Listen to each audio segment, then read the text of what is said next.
Hi there. Welcome back to Seeing the World Through Trifocals. I'm your host, Eileen Wasor. You know, it was over 50 years ago that one day my telephone rang and I got a call that changed my life.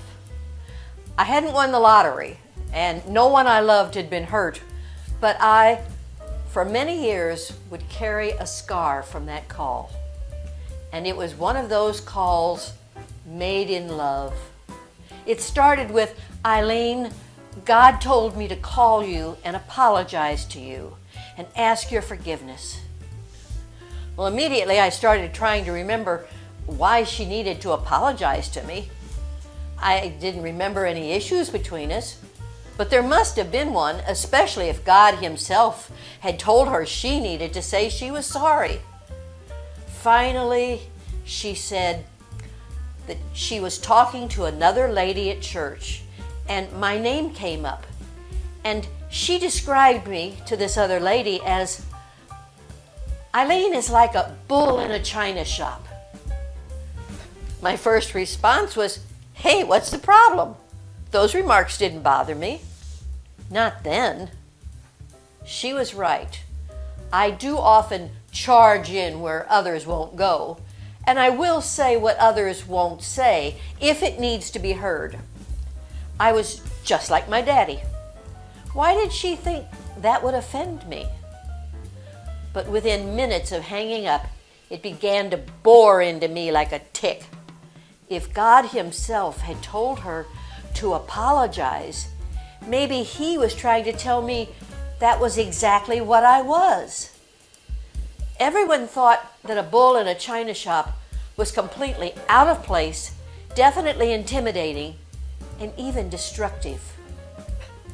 For years, I tried to be sweet, kind, quiet, unobtrusive, but my horns kept sneaking out.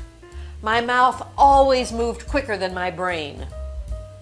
One day I was taking a walk through the countryside and I saw a herd of cattle. I stopped, looked up at heaven, raised my fist and my voice, and yelled, God, why can't I be like others? Why am I so bullheaded? Why am I in a china shop? Do you know, I was even afraid to walk into an antique store with all that china for years. I was afraid I would probably break something. As I stood in the middle of the road, in my head, I heard God speak to me. He sounded kind, but I felt He was shaking His head more than His finger at me.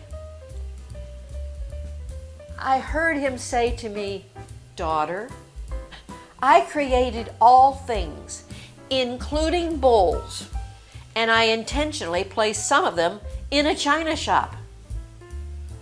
I realized for some weird, unfathomable reason, I wasn't made to ever win the Miss Congeniality Award. That wasn't an excuse now to go forth and be a Jezebel. But I was free now to go forth and be me.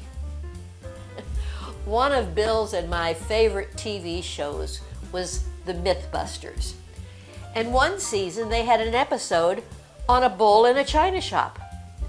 Setting up for the episode, they prepared a large fenced area in an open field and placed about a dozen regular, even somewhat flimsy display shelves in the middle of it.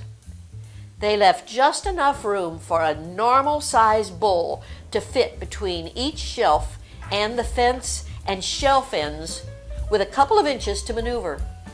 And then they sat back and prepared for mayhem. And I watched through squinty eyes at whatever was to happen. When the time was right, they selected one bull, swatted him on the rump, and sent him running straight toward the fenced area. They opened the gate, and in he ran, full steam. He quickly ran up and down each aisle, and not one plate, statue, lamp, dish fell off as he sped through the rows. They said, hey, something must have gone wrong. This can't be right.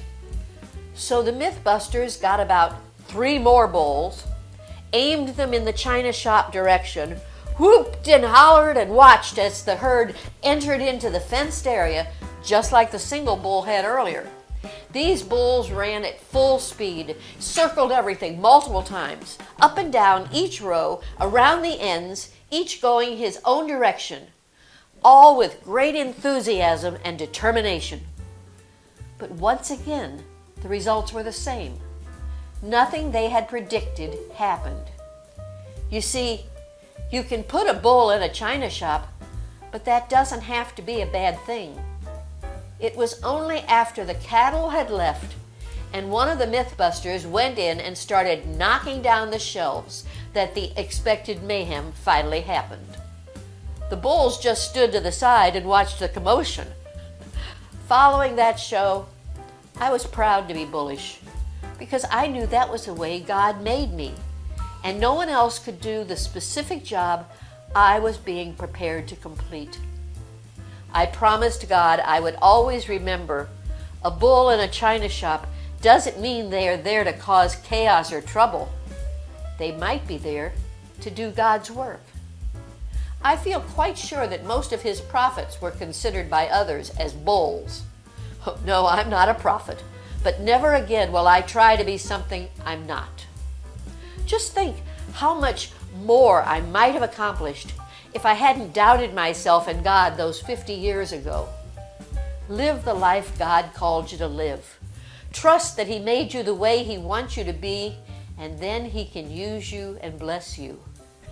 My t-shirt may say, "I slapped the bull," but it means I'm getting too old to try to impress people. Either they like me the way I am, or they don't. And you know what? That's okay with me. Have a great day. See you next week.